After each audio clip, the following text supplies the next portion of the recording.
Dear Father in heaven, thank you, Lord, for our blessings.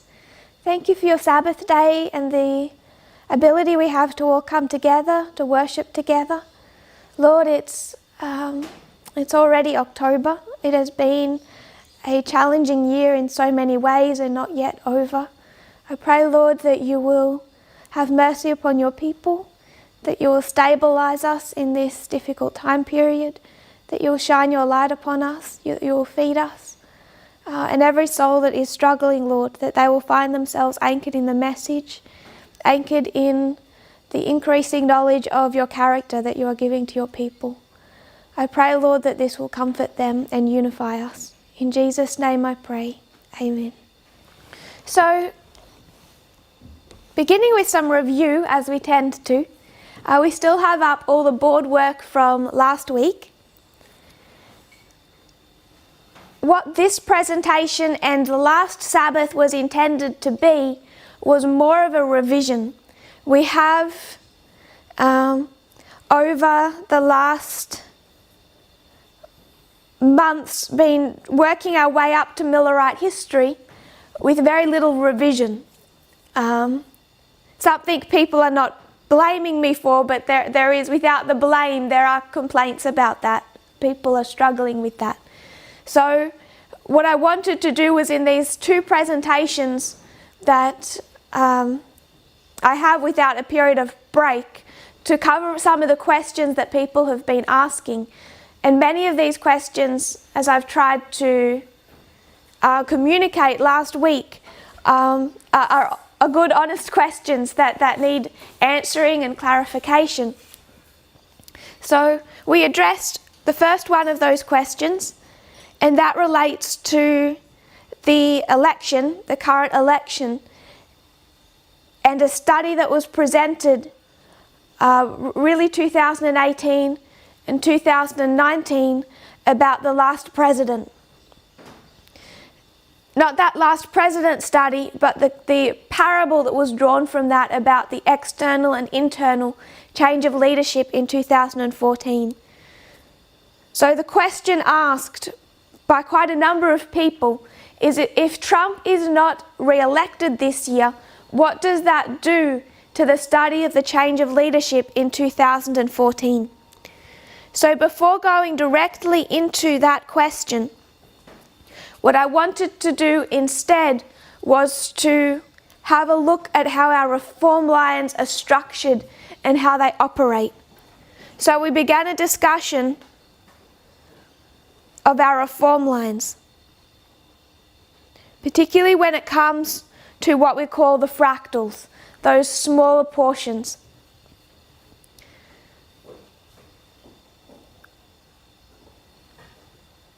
So I want to review that and just have another look at fractals in a little bit more detail, covering the same material but with a bit more information.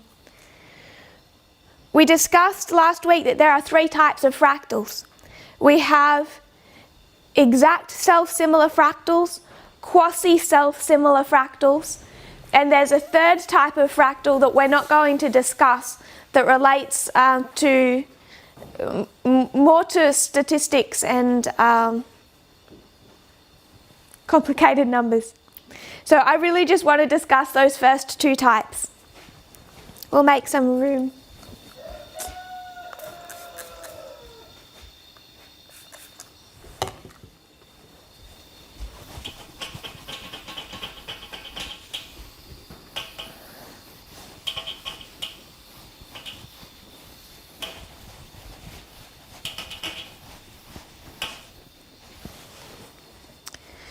So we have exact self-similar and quasi-self-similar.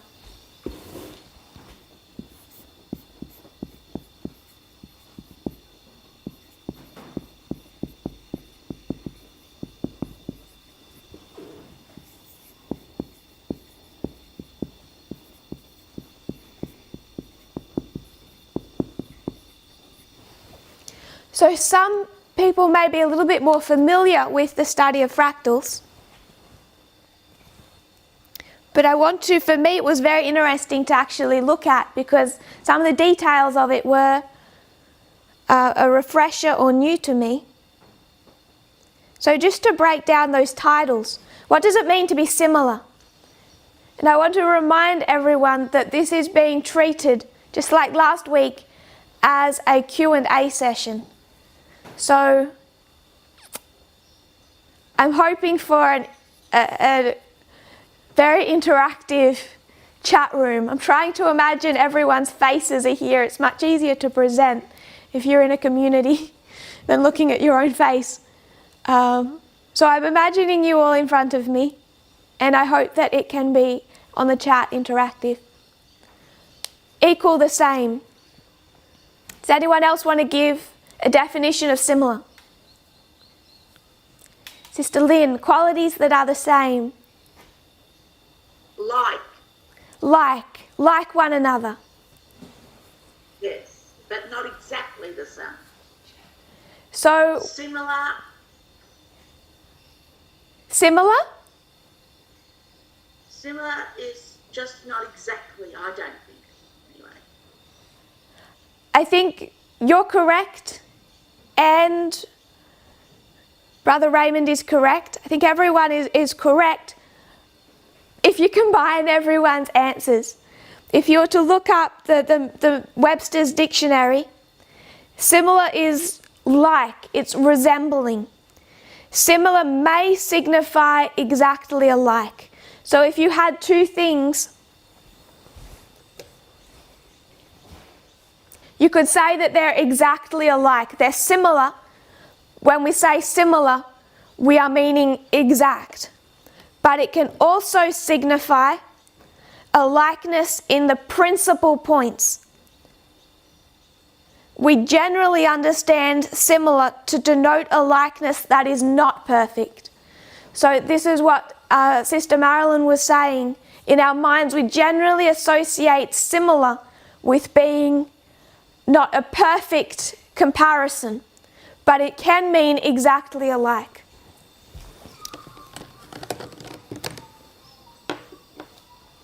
So you could say that these two pens are similar. They have qualities that are attributes associated with both.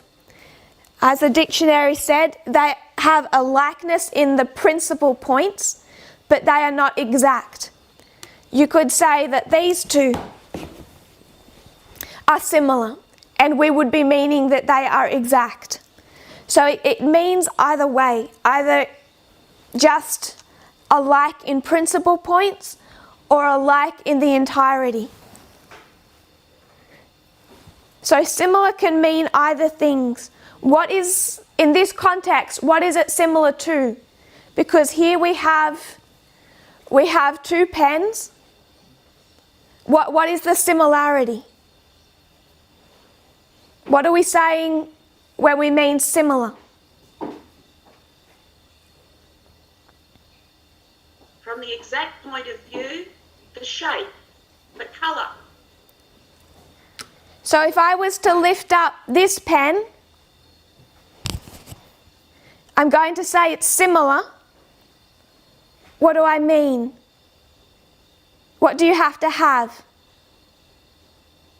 Brother Brendan says size and colour, or size only in this context. Sister Lynn, shape, size, colour, function. I think it's my question that was at fault. You're all correct. What I was trying to indicate is you have two things. So when you say this is similar, Brother Raymond gets it. He says you're only holding up one. Brother Russell, you must have two things.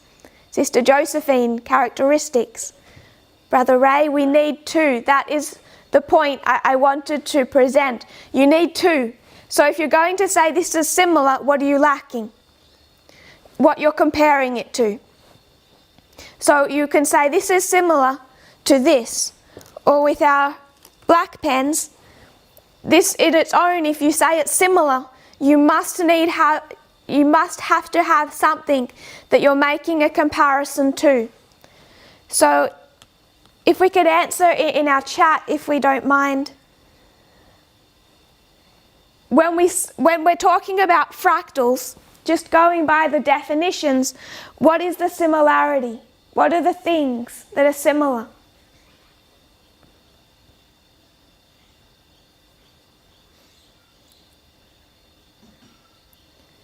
Brother Wally, a pattern? Brendan, the structure?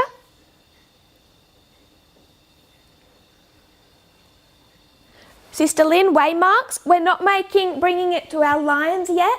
We're just sticking with the titles, the names of these two types. Brother Ray, the principles, appearances.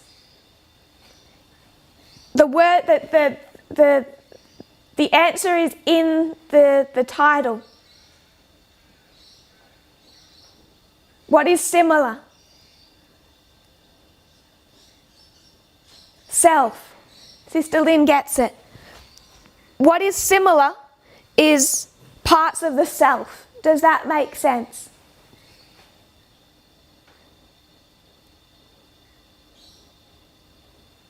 So you have self, similar.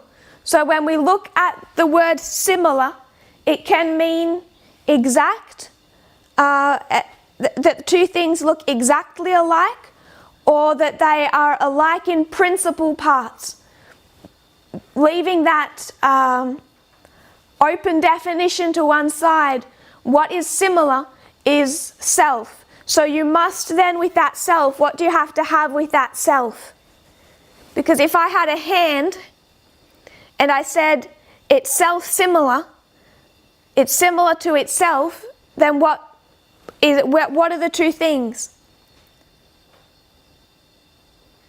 You have to start breaking down that one thing. Does that make sense? Because self denotes one. So if you're going to have self-similar, you have to start breaking down the self into different parts that have similar components. So you can look at our tree up here, and you could say it's one structure, it's one self. Is everyone with me?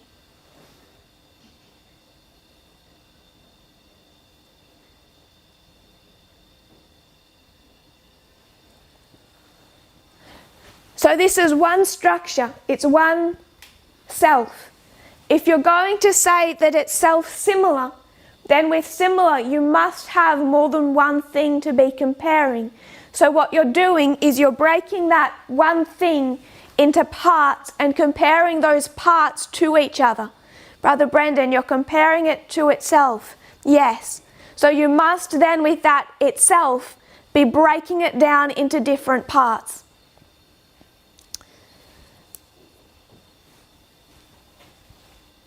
So it is self-similar.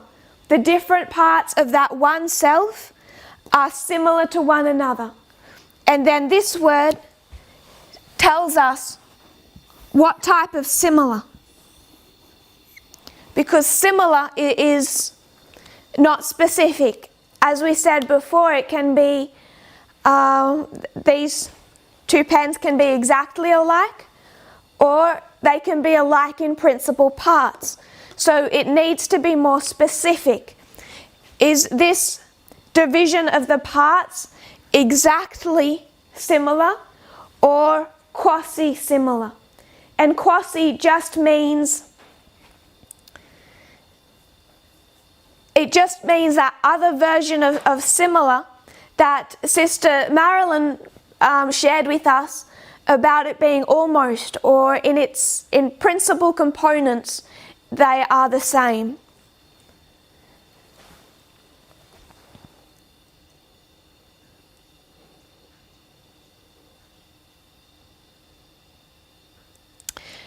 Quasi, I'll give the Merriam-Webster definition for quasi.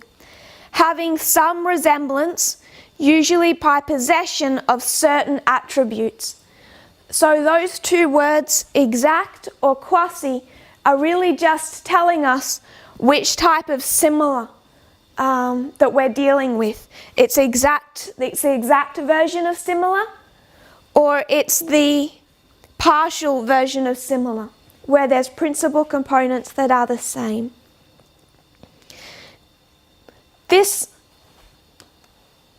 At this point, thankfully for me, seems kind of simple. I'd encourage or challenge anyone to try and start Googling fractals for an easy definition.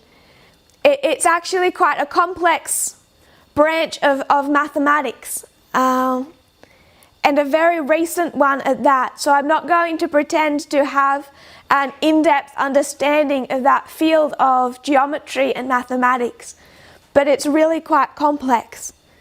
Can give you quite a headache. But I want us to just become a little familiar with the concept of what fractals are. We should also be aware that it is a complex branch of geometry mathematics. So what I'd like to do is show how fractals are usually observed, because they're something that comes up in nature all around us. So I'm going to share screen, and I just want to give a little bit of a explanation of how they're seen in nature, because it's all through nature that you find fractals. So one of the most common that gets spoken about is a fern. Can everyone see the fern? Can everyone see the fractal? So if you were to take that as one self, it's one entity, it's one leaf, you would call it a self-similar fractal. Because if you started breaking that down into parts, it's going to have a self-similarity about it. If you were to cut that halfway through that branch, that end part is just going to look like a smaller version of the whole. If you were to tear off one of those small branches, it just looks like a smaller version of the whole. Can everyone see that? I can't see the chat, so I'm going to assume yes. That is an example of fractals in nature, and that is where they are principally observed. So I'll share another one.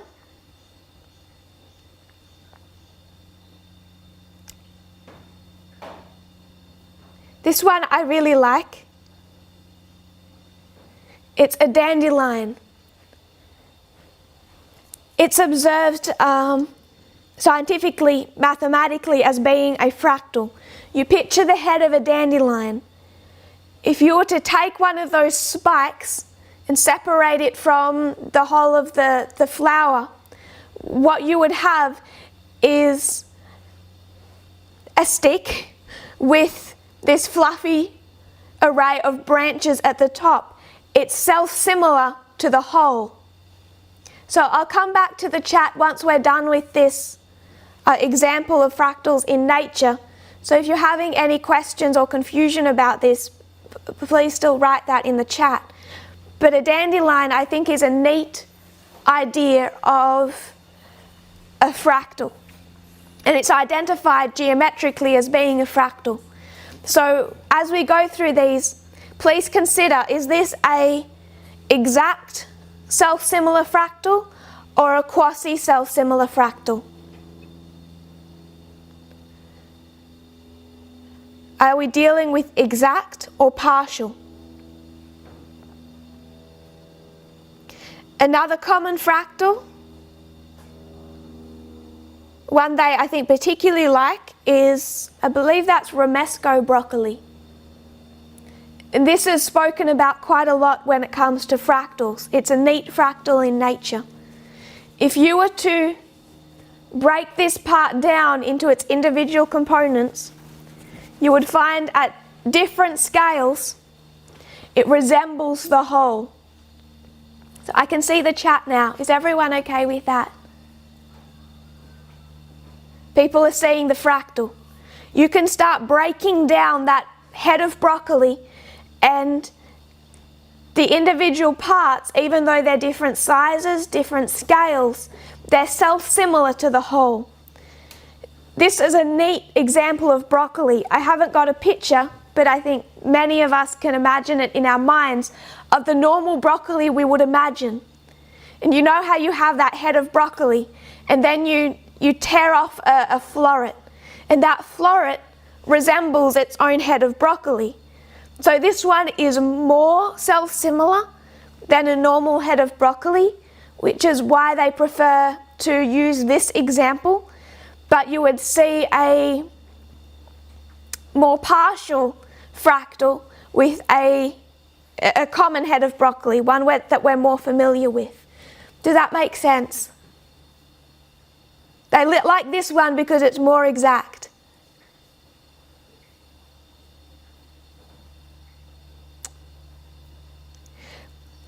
They see fractals on a large scale.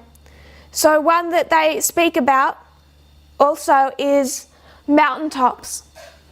If you were to zoom out and see it from a distance, those mountaintops form a particular pattern, almost like a leaf or like tendrils.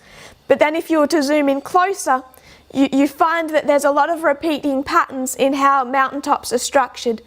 And we'll come back to this in a moment, this particular concept. I want us just to get familiar, without being too complex, about how common fractals are observed in nature, mountaintops being a good example. You see these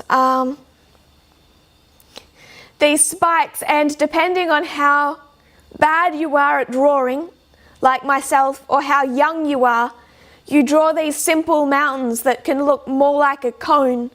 And that's not how mountains look, they're jagged. But if you start cutting that up and zooming in, you see that if you were standing on top of that mountain and just looking down at your feet, you would see the same type of pattern on a fractal level as you would see if you were to zoom out and look at the whole. Sister Barrelin says, so it then depends on how deep you look into the details.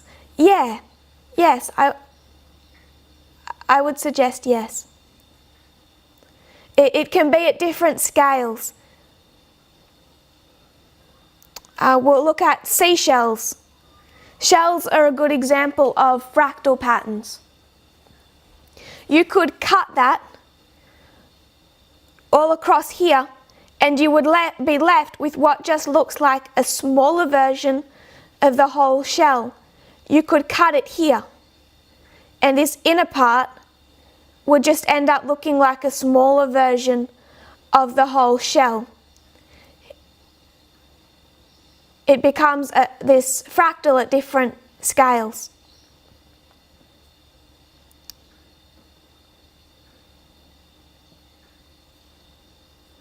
Where they're often seen and referred to is with snowflakes and ice crystals. They tend to form fractal patterns quite neatly. Snowflakes or any type of ice crystal. That's where fractals are particularly frequently observed. So I just want to look at one more fractal pattern, and this one is not found in nature. This was something that was constructed. So I'll give you a picture of it, and then we'll go back to our study. This is called the Mandelbrot set, and it was named after the man who constructed this. Fractals are a late study of mathematics and geometry. And one of the reasons that they were such a late study is because they became easier to understand, easier to construct once computers and technology came onto the scene. So this one was constructed in the 1970s. So if you just have that picture in your mind, I think you can see that if you were to zoom in, if you were to cut it, is my mouse visible? Okay. if you were to cut it here, hoping you can see that, it's where that big ball and that smaller ball meet. If you were to cut it there, this smaller one would be self-similar to the structure of the whole. So this small is self-similar to the whole.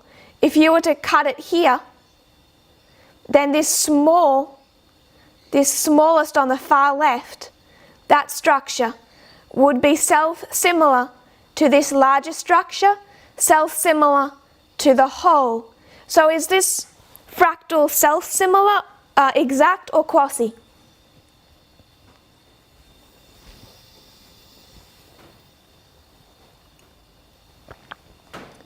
Sister Sandra says quasi.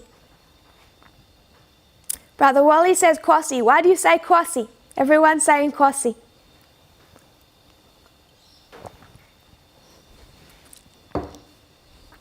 Everyone's on the ball this morning.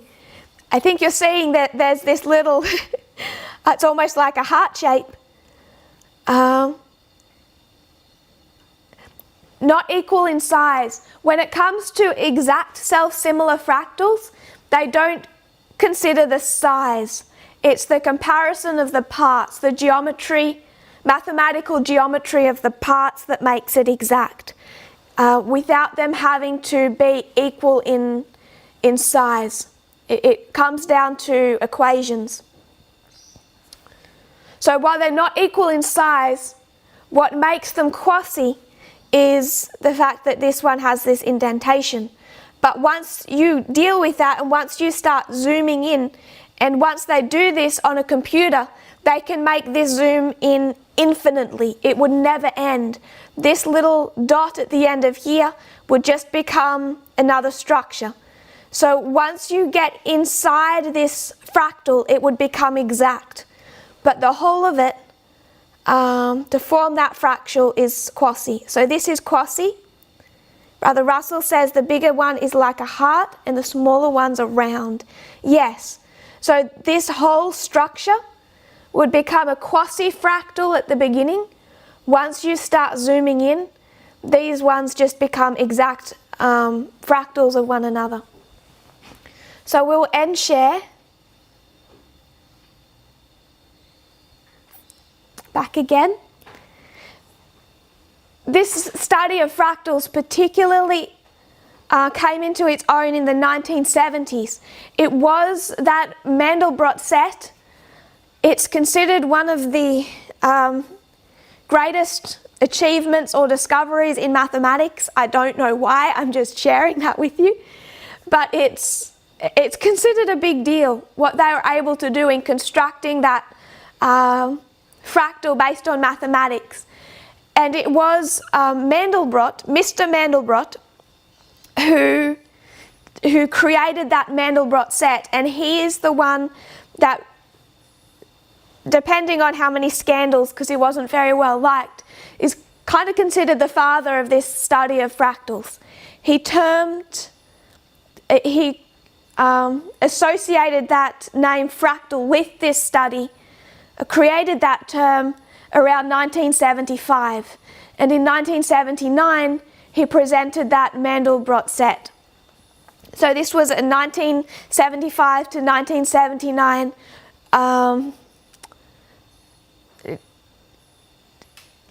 succession of studies in mathematics, but we see them all through nature. And one of the things that people struggle with is, how did these scientists, experts, miss this study for so long, because they're so prevalent in nature?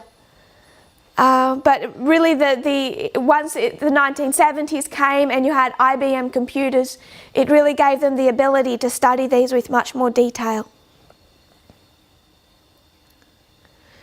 So all through nature you have these examples of repeating patterns and fractals.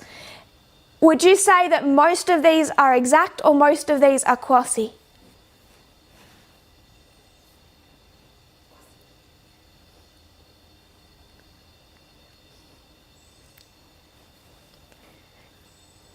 Brother Brendan says quasi. Sister Brody says quasi. I think you would be correct. When they're seen in nature, the vast majority I think we would call quasi-fractals. It's really once you start going into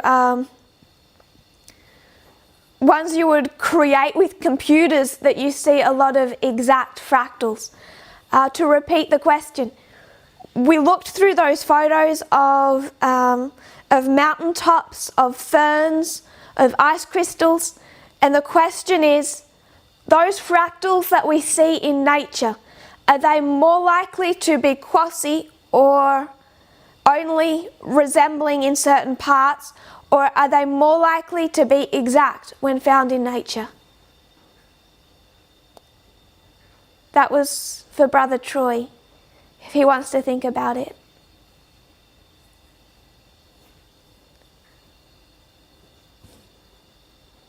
When you look at the mountaintops, Brother Troy says he believes it's quasi, and I agree with him. Most of the ones that we see in nature are not exact self-similar fractals. It's computers and mathematics that tend to create an exact self-similar fractal. So mostly we're dealing with this one when it comes to nature. Leaves, ice crystals, mountains, etc.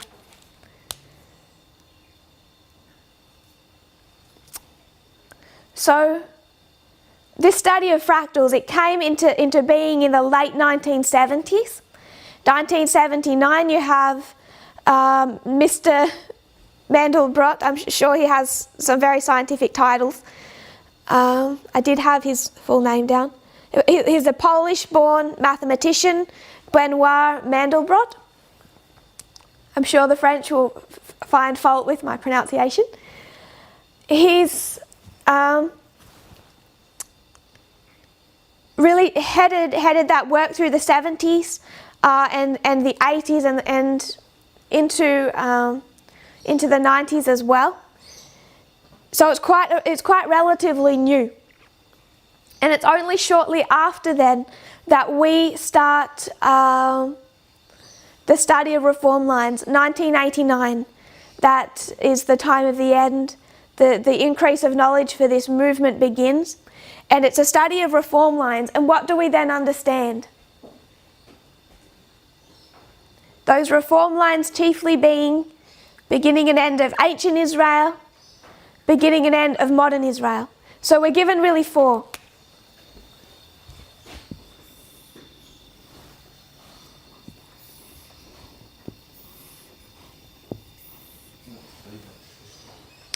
We're given principally four reform lines, ones that we would, and I've suggested this is quite a quasi definition. I know you can't see me there. I can't see on this computer either. So we're just given a really basic reform line, but four of them in 1989. And we have, over the last 31 years, we've increased in our understanding of these reform lines. But for most of that time period, it was just one structure. And we have this represented with this omega reform line in our own time, what we refer to as the line of the 144,000. And we get most of this reform line from Ellen White's writings themselves. At least this history, from what would line up with the Sunday law to the Second Advent. So we get at least 3/5 of that reform line given to us. And for most of the time period that this movement has been in existence, that's all it has been, just that one line. And along the way, there's been changes that have been made as we've wrestled with the construction of this line. You may be familiar, years ago, the structure used to look something like this. You would have the first, second, and third angel's message, and then you would have what they called the fourth, and it would be, they would call it like a mini repeat, where you would have like a first, fourth, They would talk about the fourth angel. And none of that really is fit for purpose. We don't look at that anymore. But part of the reason that people were constructing reform lines this way is they were wrestling with the details of how they are constructed. It didn't really fit into place. It began to fit into place in 2014 with the study of Ezra 7:9. And what that study, if I can summarise a more expansive study in history, perhaps oversimplify, is it started to show us that if this line, this top line, if you were to break it, you start seeing self-similar parts. So they may choose to break it at the Sunday law. This is the waymark of the Sunday law. If you break the reform line here, and this is going back to before it advanced to this stage, you're left with two parts, the church and the world.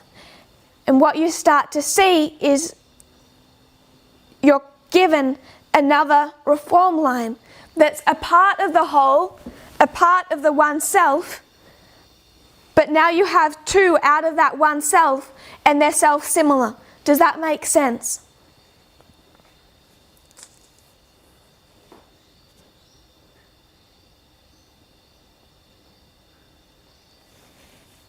Does that make sense to people? People are saying yes. So for most of the last 31 years, it's just been this one structure, the one self, the one entity, like romesco head of broccoli.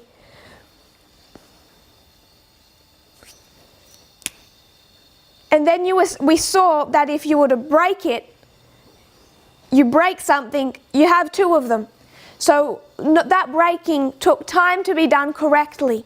It was a process. But even though it took some working out over years, it was recognized that you're left with these self-similar parts. So they soon began to be called fractals. And that was how they were termed in this movement, identified as fractals.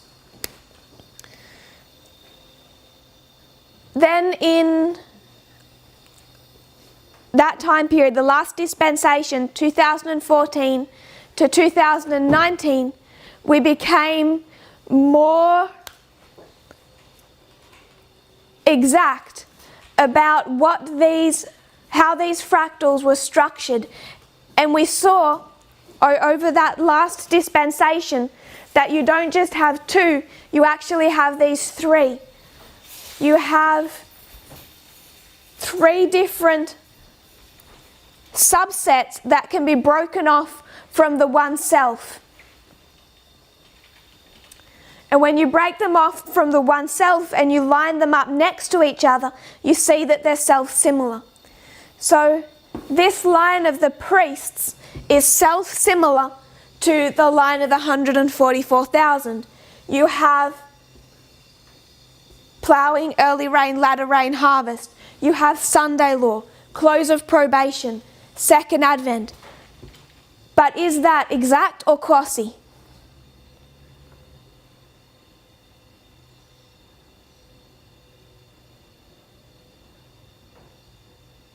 We're talking about exact or quasi, self-similar fractals. This is one of the issues that we find starts to separate us from FFA even early on last year. People are saying quasi. I agree. When it comes to the midnight cry, it predicted 2019 was a shut door. Predicted that it's the close of probation. What does FFA immediately do with that?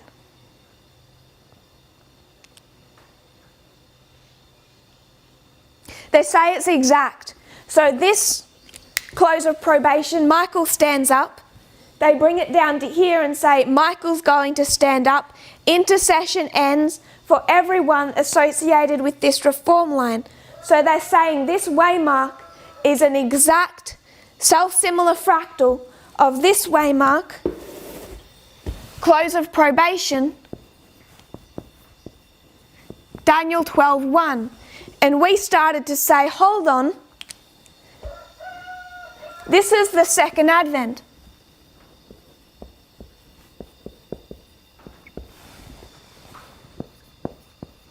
Do we expect Christ to come back and take the priests to heaven in 2021 at Paneum? No. So without having terms like exact or quasi, what we began to recognize is that there's inconsistency with how the reform lines are being used. If this is going to be treated as an exact fractal, then this should be treated as an exact fractal. We must have consistency. If this is, we didn't use the word quasi, if this is quasi, second advent, then this is quasi, close of probation, which means that it is, if I can go back to that Webster's definition, it has likeness in the principal points, but it is not an exactness. It's not a perfect, exact likeness. So,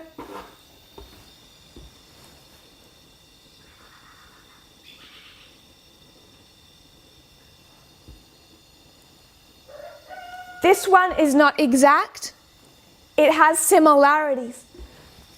This is Jacob's time of trouble.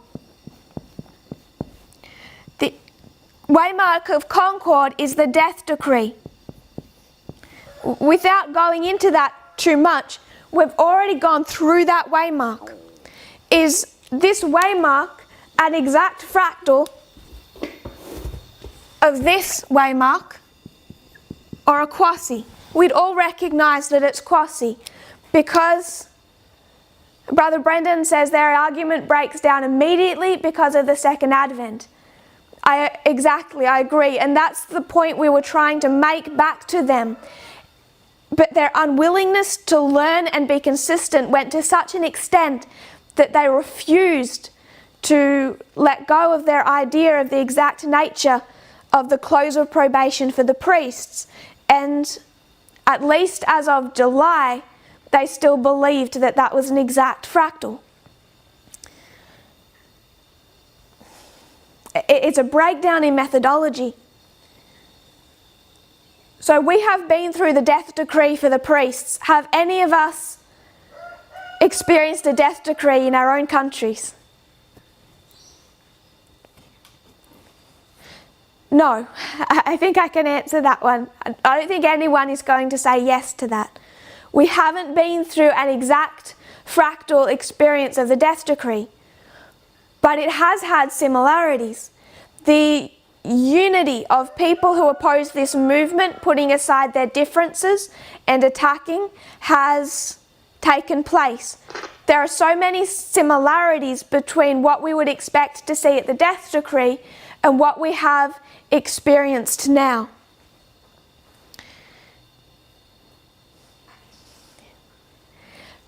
So many similarities. It's also been a waymark associated with death without trying to make a massive application. Through this waymark, we have experienced the death of George Floyd, the death of John Lewis, and the death of Ruth Bader Ginsburg. It's been a history of death. I just want to make that point. But it is not exact, self-similar to the death decree on the line of the 144,000. We are dealing with quasi-self-similar fractals.